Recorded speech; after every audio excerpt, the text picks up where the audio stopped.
You think no one can hear the things you say about them in your head, but what if every angry sentence you repeat is quietly reaching them and telling their subconscious to stay away from you? This might take just 7 minutes out of your 24 hours, but if you stay with this video, you are going to understand why your inner cursing is the very reason they keep pulling away, and how to flip it so your thoughts finally start calling them in instead of pushing them away.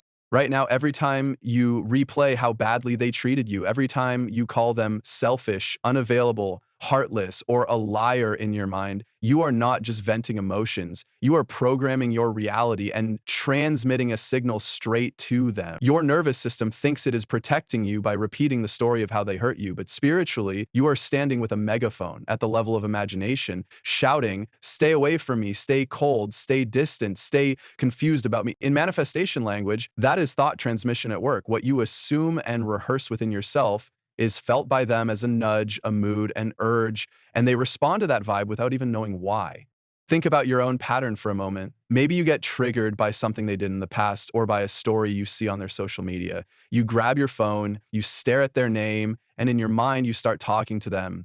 "Of course you did this. You never cared. You always ignore me. You are probably already with someone else." You may never send those words as a message, but you live in that conversation for hours. Then the next interaction you have with them feels exactly like that inner rant. Cold, distant, half-hearted, or completely absent, and you take that as proof that they do not love you.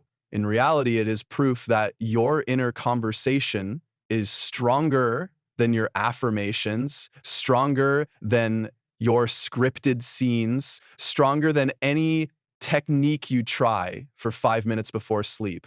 Living in the end does not just mean imagining a cute scene one time where they hug you or text you, "I miss you." Living in the end means making your ongoing inner conversation match the reality you actually want to live in. If the end you say you want is to be loved, chosen, respected, and prioritized, but the inner story you keep feeding is, "They are selfish, they do not care, they always leave me," then the state you actually occupy is not chosen and loved, it is rejected and abandoned. Inner conversations reveal the state you are in. If you want to know where you are living mentally, you do not need tarot or signs. You only need to listen to how you speak about them and about yourself when you are alone and nobody is watching. So today, with this video, you make one decision. You are going to stop casually cursing them in your mind as if it has no consequence. This does not mean gaslighting yourself or pretending serious behavior never happened. It does not mean you have to like what they did or instantly erase your pain. It means you stop rehearsing a version of reality where you are the powerless victim and they are the permanent villain, because that story glues you to a timeline where they keep acting like the villain and you keep experiencing yourself as powerless. You are not doing this for their sake. You are doing this because your inner conversations are the seeds of your future, and you are tired of planting weeds, then wondering why the garden looks like a mess.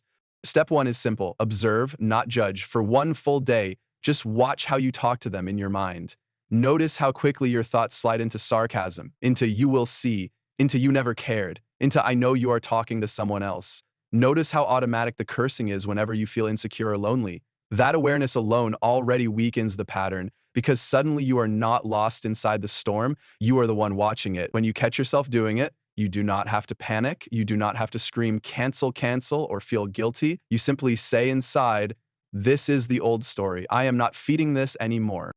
Step two is to gently replace those curses with new, deliberate inner conversations. You do not have to jump from "they are selfish" to "they are perfect." If that feels fake in your body, you can move to slightly softer assumptions that still support your desired end. Instead of "they never cared about me," you might say, "they were confused, but they are seeing my value now." Instead of "they always ignore me," you might shift to "they are feeling pulled back to me more and more." Instead of "they are happy without me," you affirm "they remember me more than they admit." The exact wording is less important than the direction. You are moving from cursing to blessing, from pushing them away to making space for them to come closer.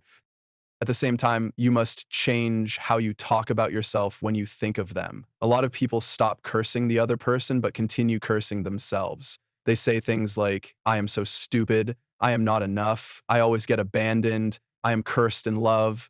That is the same energy. If you want them to feel a different version of you through thought transmission, your inner conversation about yourself has to change first. Begin to think from the end where you are already the loved, wanted, chosen person. Your inner sentences can be as simple as, I am deeply loved, I am always chosen, I am safe in love, I am respected in every relationship. Repeat them until your body starts to relax into them, until they feel like gentle truths instead of affirmations you are forcing.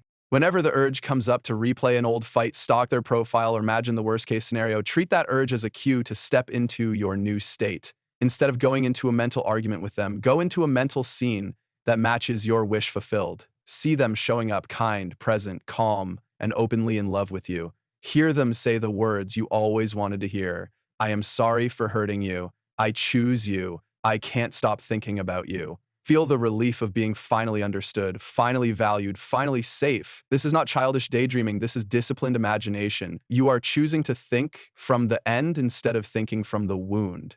Now, does this mean you will never feel anger again? No. Anger is a natural emotion. There will be days when something triggers you and the first thought is still, how could you? The difference after this video is that you will no longer let that anger be the final word. You can acknowledge it, I feel hurt and angry right now, and still choose not to camp there. Instead of building a mental house out of curses, you notice the feeling, you breathe, and you step back into your chosen end. You remind yourself, my inner conversation is creative. I decide what I plant. Then you plant something new.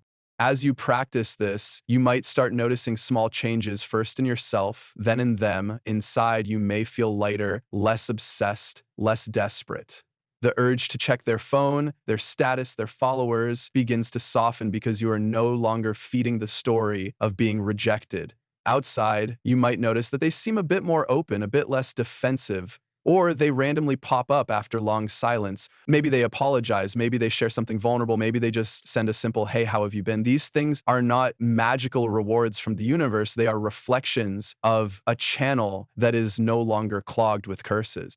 Remember, your thoughts are not as private as you think they are. You are not being punished for having feelings. You are simply living in a universe where inner conversations are creative and contagious. What you continually say about someone in your heart is the version of them you keep meeting in the 3D. When your inner conversations and your desire do not match, your inner conversations win every single time because they are what you are actually living in all day long. So you have a choice. You can keep using this power to curse them and confirm your fears, or you can use it to bless them and confirm your desire. One keeps you stuck in the old story where nothing changes and you feel powerless. The other may feel uncomfortable at first because letting go of curses means letting go of your identity as the wronged one, but it opens the door for something new, not just a new version of them, but a new version of you.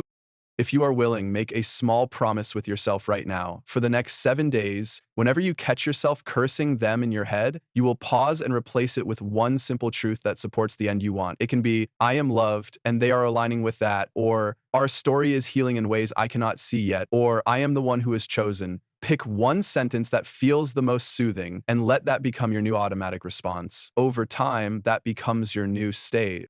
Do not underestimate how powerful this is. You do not need 100 techniques. You do not need to chase signs or constantly check the 3D. Your most powerful technique is the conversation you are having with yourself all day long. When that changes, everything else has no choice but to rearrange. If this video has helped you see your own thoughts differently, then this is your sign to stop cursing them internally and start treating every thought as an investment in your future. Use your inner voice to build the love story you actually want to live, not the nightmare you are afraid of. You are not powerless. You are simply using your power against yourself. Now you know better and you can do better. I will meet you with another video soon. Happy manifesting.